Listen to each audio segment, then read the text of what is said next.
It's in 50 meters of water, so I hate to say it, but it's unlikely. But there is a very faint chance. If there are air bubbles, air pockets, it's possible there might be someone in there, which is why they've been so quick in getting divers down there. You said that there is a possibility of there being air bubbles, air It's pockets. I mean, a faint. slim It's possibility. very faint. Elsewhere this evening, and one person has been confirmed dead and 6 people missing, including the businessman Mike Lynch and his daughter Hannah, who completed her A-levels recently after a yacht sank off the coast of Sicily. It happened after a freak tornado hit the Sicilian island, the coastal city of Palermo. A fisherman was the first on the scene. Fisherman Fabio Cefalo says he saw 2 sailboats in the harbour as the storm came in. After 10 minutes, he says a flare went up. They waited for the tornado to pass and then went out to sea. First on the scene, he says they found no one in the water, just the remains of a boat. Well, joining us now is Simon Boxall from the School of Ocean and Earth Science at the University of Southampton. Simon, hello, good evening. Good evening. In terms of what's caused this to happen, Simon, I mean, it seems extraordinary at this moment of freak weather. It's not unusual in the Mediterranean. I think people assume that the Mediterranean is a sort of very calm, Pacific sort of place where, people enjoy their holidays, particularly in August. It's sunny, it's warm. But actually, we get some quite horrendous storms in the Mediterranean. I've worked there many years, and I suppose 2 or 3 of my biggest storms I've been involved in have been in the Mediterranean and the Tyrrhenian Sea, which is the area that Sicily borders on. And actually, we've seen a whole series of depressions, low pressures going across the Mediterranean in the last week. There's been storms, there's been quite horrendous weather. And what's interesting in this case is that I was looking at the data from the weather station near Palermo Airport, and that showed that the winds were fairly light. And then suddenly, for about an hour, we were getting gusts of 30, 40 miles an hour.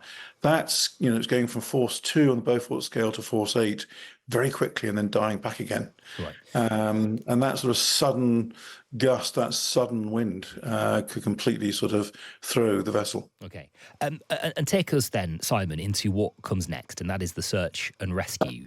The attempt, I guess, to get this vessel back up and to find those who are missing. Just take us into how that works. I think the first thing they're going to be doing is checking the vessel to see if there are any survivors trapped inside. It's in 50 meters of water, so I hate to say it, but it's unlikely. But there is a very faint chance. If there are air bubbles, air pockets, it's possible there might be someone in there, which is why they've been so quick in getting divers down there. You said that there is a possibility of there being air bubbles, air pockets. I mean, a slim possibility. Very faint. Yeah. Very slim. How does that work? What is an air bubble and an air pocket in this context? If you can imagine, sort of as the ship goes over, as the boat goes over, it's a huge vessel. I think people think of it as a sort of a small yacht. This thing is, 72 meters, nearly 250 feet long. And so there are going to be sort of pockets in the engine rooms, in parts of the ship, which might well maintain sort of an air bubble, sort of an area where you could survive. Right. Very slim, so I wouldn't get hopes up. But the first thing I'll do is check to make sure there are no survivors trapped inside. After that, it's a question of then deciding how to bring the vessel back up again. 50 meters of water, it's not impossible, it's not difficult, it's just fiddly. It's not too deep for divers, but they are specialist divers.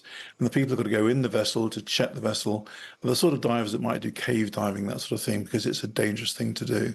And the other problem is that the weather's closing in again. They had this sort of respite during the morning, during the early afternoon, where the winds were very light. But there are thunderstorms predicted tonight, heavy winds again.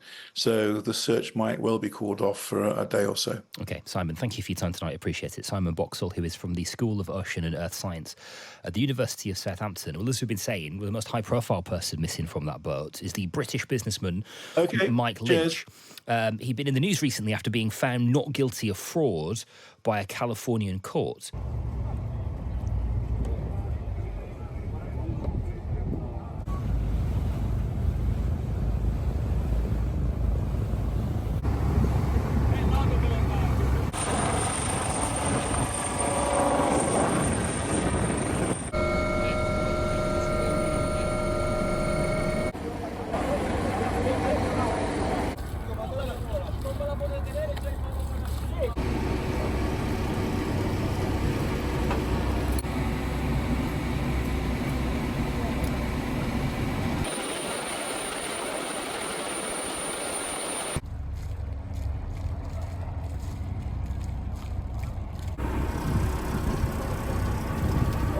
Y el segundo